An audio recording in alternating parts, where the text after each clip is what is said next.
Hello दोस्तों, good afternoon. जैसा कि हम लोग क्या कर रहे हैं, हम लोग पढ़ रहे हैं पल्मोनरी ड्रग डिलीवरी सिस्टम, जिसमें से हम मेरा एरोजॉन चल रहा है M pharma second semester.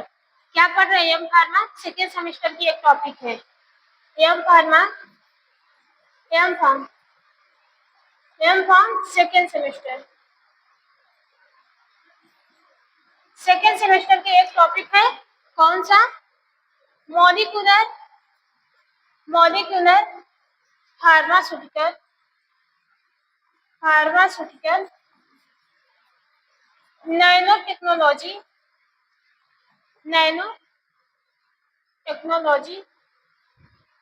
And targeted drug delivery system. ये मेरा एक सब्जेक्ट है जो कि एम फार्मा सेकेंड सेमेस्टर में, इसमें से हमारी यूनिट 4 चल रही है। कौन सा चल रहा है? यूनिट 4 चल रहा है। यूनिट 4 में जो मेरा टॉपिक था वो था pulmonary drug delivery system. Pulmonary drug delivery pulmonary drug delivery system. Pulmonary drug delivery system में हम लोग क्या पढ़ रहे थे? एरोजोन। पल्मोनरी ड्रग डिलीवरी सिस्टम में मेरा कौन सा टॉपिक था? एरोजोन। तो एरोजोन क्या होते हैं, कितने टाइप के होते हैं, मैकेनिज्म ऑफ एक्शन क्या होता है, एडवांटेज क्या होता है, डिसएडवांटेज, ये हमने नेक्स्ट वाले वीडियो में पढ़ा दिया है। आज के इस वीडियो में बेसिकली हम बात करेंगे फैक्टर अफेक्टिंग ऑफ एरोजोन। कौन सा? Factor affecting of erosion. तो 5 या 6 लेक्चर में हमारा वीडियो बन रहा है। ये मेरा सातवें लेक्चर में या फिर 6वें लेक्चर में वीडियो बनेगा। तो अगर आप लोग डायरेक्टली इसको देख रहे हैं तो सबसे पहले वो प्रीवियस वीडियो देख लीजिए। प्रीवियस वीडियो आपको यूट्यूब चैनल पर मिल जाएगा।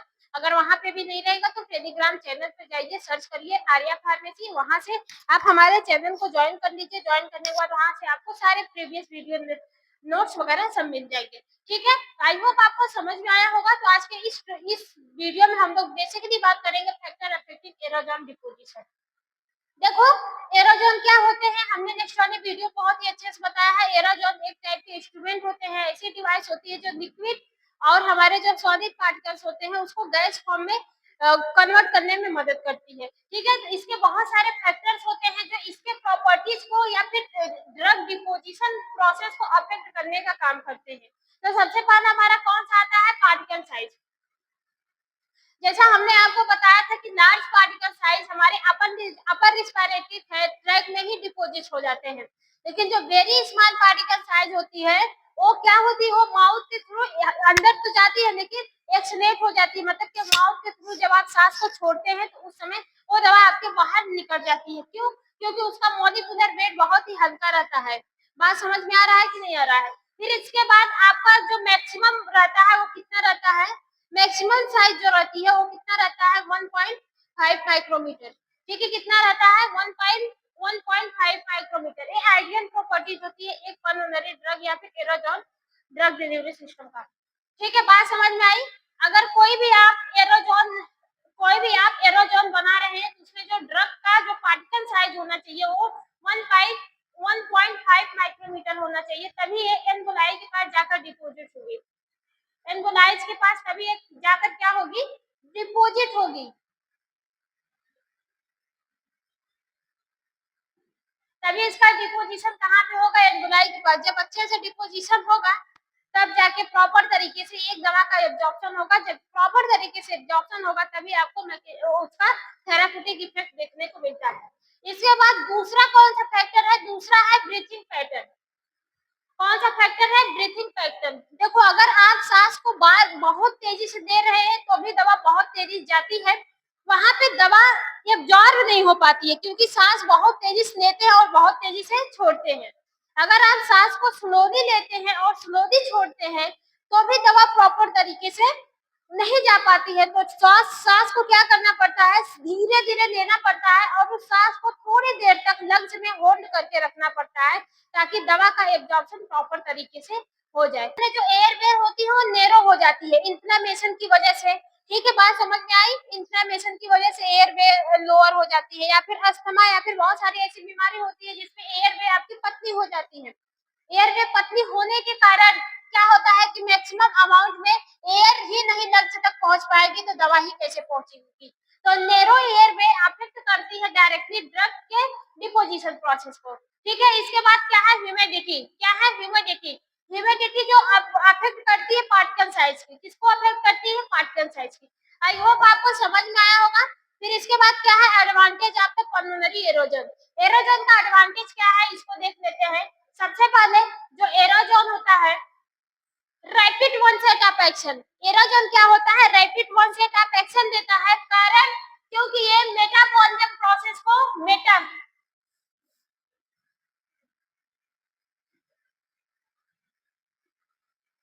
मेटाबॉलिज्म वाली प्रोसेस को क्या करता है? बाईपास करने का काम करता है। बाईपास करता है मतलब दवा डायरेक्टली ब्रीथिंग के थ्रू, ब्रीथिंग जो सांस होती है, सांस के थ्रू दवा कहाँ पे जाती है?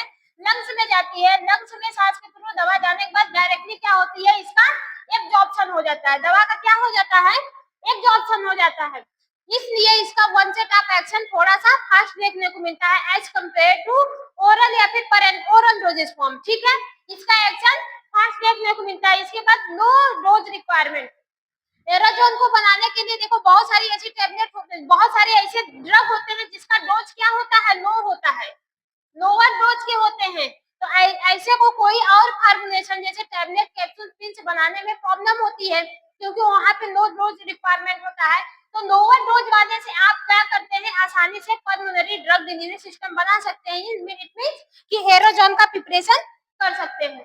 ठीक है, फिर इसके बाद क्या है? Reduce systemic side effect. देखो ये जो होता है, जो आपका एरोजोन होता है, इससे जो दवा इनहेंस होती है, इससे जो दवा आपकी बॉडी में जाती है वो किसके थ्रू जाती है? वो ब्रीथिंग के थ्रू जाती है। ब्रीथिंग के थ्रू जाने के बाद दवा एल्वुलाई के पास पहुंचती है। एल्वुलाई से डायरेक्टली अपने साइट ऑफ एक्शन पे एब्जॉर्ब हो जाती है। तो यहाँ पे जो सिस्टमिक इफेक्ट होता है, जो सिस्टमिक साइड इफेक्ट होता है उसको रिड्यूस करने का काम करती है क्योंकि ये दवा सिस्टमेटिक तरीके से आपके बॉडी में नहीं जाती है। Directly drug targeting to the lungs. और इस डिलीवरी के थ्रू या फिर एरोजन पल्मोनरी ड्रग डिलीवरी के थ्रू जो दवा होती है उसको डायरेक्टली साइट ऑफ एक्शन पे भी पहुंचाने का काम किया जाता है। मतलब ये इससे दवा जो डिलीवर होती है वो अपने टारगेट साइट ऑफ एक्शन पे ही पहुंचती है। बात समझ में आ रहा है कि नहीं आ रहा है? सबको समझ में आया? और हमारे फिर इसके बाद क्या है? डिसएडवांटेज। Non invasive route. वैसे भी आपको पता है ये एक टाइप की नॉन इन्वेसिव रूट भी होती है। डिसएडवांटेज की बात करें, डिवाइस हैंडलिंग एरर। डिवाइस को हैंडल करने में प्रॉब्लम हो सकती है। Limited dose capacity. इसमें जो ड्रग होते हैं, कोई भी कंपोनेंट्स होते हैं, उसके स्टोरेज करने में थोड़ी सी प्रॉब्लम हो सकती है क्योंकि इसका एक लिमिटेड डोज होता है। ठीक है, स्टेबिलिटी इशू। मतलब कि प्रॉपर तरीके से इसके स्टेबिलिटी में इशू रहता है। मॉइस्चराइजर के कांटेक्ट में, लाइट के कांटेक्ट में या फिर कहीं और रख देंगे तो इसमें कंटामिनेशन होने के चांस रहते हैं। बैक्टीरिया माइक्रो ऑर्गेनिज्म उसमें ग्रोथ करके उसको कंटामिनेट करके उस दवा को खराब भी कर सकते हैं। तो स्टेबिलिटी इशू भी इसके हो सकते हैं। Pattern compliance problem. इस पेशेंट कॉम्प्लियंस प्रॉब्लम भी हो सकती है। एप्लीकेशन की बात करें तो सबसे पहले इसका यूज कहाँ कहाँ पे होता है? अस्थमा ट्रीटमेंट में इसका यूज होता है। अस्थमा जो बीमारी होती है उसके ट्रीटमेंट के लिए एरोजोन का यूज करते हैं। सीओपीडी थेरेपी, जो सीओपीडी थेरेपी है भी लंग्स से रिलेटेड बीमारी होती है जिसका फुल फॉर्म होता है coronary obstructive pulmonary disease. Coronary obstructive pulmonary disease ये भी लंग्स से रिलेटेड प्रॉब्लम होती है। इसमें भी हम लोग एरोजोन का यूज कर सकते हैं। Antibiotic delivery. देखो जो एंटीबायोटिक होती है उसको टारगेट साइट ऑफ एक्शन पे डिलीवर करने के लिए हम लोग इसका यूज कर सकते हैं। Insulin एरोजोन therapy. इंसुलिन को भी टारगेट साइट ऑफ एक्शन पे पहुंचाने के लिए एरोजोन का यूज कर सकते हैं। Vaccination research. इसके अलावा जो नए नए वैक्सीन का रिसर्च होता है, जैसे कि कोविड का वैक्सीन हो गया था, अभी हाल ही में बना था, टीबी का वैक्सीन हो गया, सॉरी पोलियो का वैक्सीन हो गया। तो ऐसे बहुत सारी नई नई वैक्सीन बनती है। तो उस नई नई वैक्सीन को रिसर्च करने के लिए एरोजोन का यूज किया जाता है। आइडियल कैरेक्टरिस्टिक आते हैं एरोजोन। अब देखते हैं कौन कौन सी आइडियल कैरेक्टरिस्टिक होनी चाहिए एरोजोन की। एरोजोन की खुद अपनी क्या प्रॉपर्टीज होनी चाहिए? तो सबसे पहले क्या है? Uniform particle size. सबसे पहले एरोजोन को बनाने के लिए जो ड्रग आप लोग यूज कर रहे हैं उस ड्रग का साइज एकदम एक समान होना चाहिए। ड्रग का साइज क्या होना चाहिए? एक समान होना चाहिए। Stable formulation. उसका जो फार्मुलेशन होता है जैसे टैबलेट, कैप्सूल, पिल्स, गैसेस के फॉर्म में, किसी भी फॉर्म में अगर आप बना रहे हैं तो वो क्या होना चाहिए? वो स्टेबल होना चाहिए। जैसे कि सॉलिड फॉर्म में है, लिक्विड फॉर्म में है, गैसेस के फॉर्म में है, जेल के फॉर्म में है, विस्कोसिटी नेचर है, तो वो एक स्टेबल फॉर्म में होना चाहिए। बात समझ में आ रही है? Non toxic proponent, non toxic proponent. इतना ही नहीं, ये भी ध्यान रखना चाहिए कि जो केमिकल आप यूज कर रहे हैं, जो एपीआई यूज कर रहे हैं, वो एपीआई प्रोपोनेंट के साथ कोई भी अलग से रिएक्शन नहीं करना चाहिए।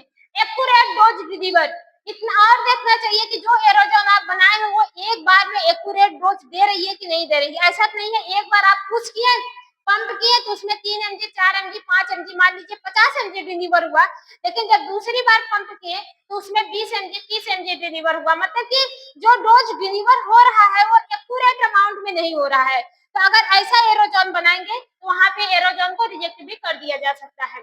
गुड लंग पेनिट्रेशन, इसके अलावा जो भी दवा है वो लंग्स में आसानी से पेनिट्रेट हो जाए, लंग्स की सेल्स को क्रॉस कर जाए, एल्विलाई को क्रॉस करके दवा ब्लड में रीच कर जाए, तो उसका पेनिट्रेशन अच्छा होना चाहिए।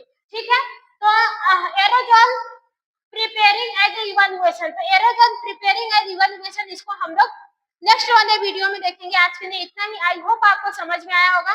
बाकी जिन किसी को भी नहीं समझ में आया हो कमेंट करके पूछ सकता है, मैं रिप्लाई देने की पूरी कोशिश करूंगी। तो आज के लिए इतना ही, फिर मिलते हैं नेक्स्ट वीडियो में।